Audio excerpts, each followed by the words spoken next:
Hello friends, welcome to my channel daily sports Bangla. এখানে আমি প্রতিদিন নিত্য খেলার খবর নিয়ে আসি। 2023-24 মরশুমে আইএসএল ফাইনালে মুম্বাইয়ের কাছে হারতে হয়েছিল মোহনবাগানকে। সমর্থকরা আশা করেছিল তাদের প্রিয় দল হয়তো ত্রিমুকুট পাবে, কিন্তু সেটা হয়নি, যা নিয়ে তারা যথেষ্ট হতাশ হয়েছিল। কিন্তু তার আগে মোহনবাগান জিতে নিয়েছিল ডুরান্ট আর আইএসএল শিল্ড, আর যার ফলে মোহনবাগান এবার খেলবে তাদের কাঙ্ক্ষিত এসিএল 2 খেলার জন্য মোহনবাগান যে তাদের দলে অনেক পরিবর্তন করবে সেটা অনেক আগে থেকেই বোঝা হয়ে গিয়েছিল। কারণ মোহনবাগান ক্লাবের মালিক সঞ্জীব গোয়েঙ্কার একমাত্র লক্ষ্য এশিয়ার মঞ্চে মোহনবাগানের নাম সুপ্রতিষ্ঠিত করা। তাহলে বোঝাই যাচ্ছে যে ক্লাবের মালিকের যখন একমাত্র লক্ষ্য মোহনবাগানকে বিশ্বের দরবারে পৌঁছে দেওয়া, সেখানে টাকা কোনো ব্যাপারই না। তাই তো মোহনবাগান আবার নেমে পড়ল টাকার বস্তা নিয়ে ময়দানে। যেমন বিপুল অঙ্কের টাকা দিয়ে মোহনবাগান আগের সিজনে নিয়ে এসেছিল জেসন কামিন্সকে, ঠিক সেই জায়গা থেকে শুরু করলো এই সিজনে।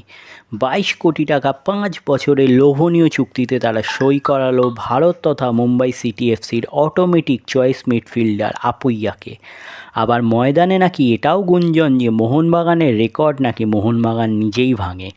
মানে হলো ভারত তথা মুম্বাইয়ের বর্তমানে সবথেকে গতিশীল উইঙ্গার ছাংতেকে 5 বছরে 30 কোটি টাকার অফার দেওয়া হয়েছে, যদিও তার সত্যতা আমরা কেউ জানি না।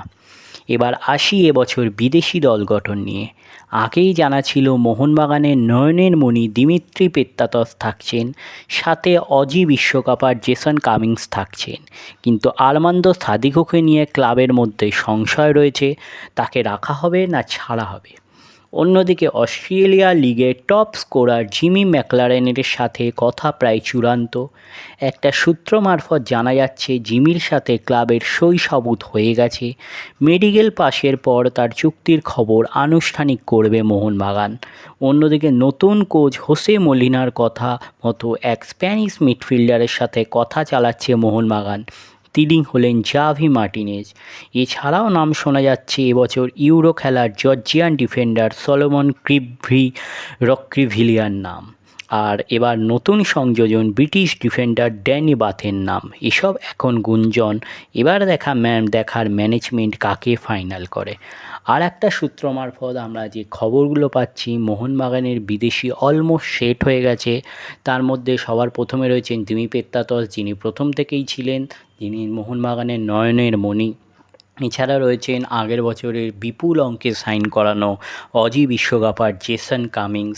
এছাড়াও যাকে নিয়ে আমরা মোহনবাগানে আলোড়ন পড়ে রয়েছে, তিনি হচ্ছেন জেমি ম্যাকলারেন, অস্ট্রেলিয়া এ লিগের টপ স্কোরার, গোল্ডেন বুট জয়ী তিনি রয়েছেন, তিনি নাকি ফাইনাল হয়ে গেছেন। এছাড়াও রয়েছেন অ্যালবার্টো রড্রিগেস। এছাড়া আজকে যার নাম ঘোষণা করা হয়েছে মোহনবাগানের পক্ষ থেকে, তিনি হলেন ইংলিশ ডিফেন্ডার টম অ্যালড্রেড।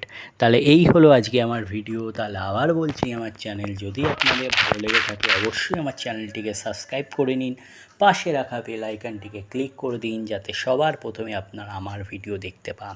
ধন্যবাদ।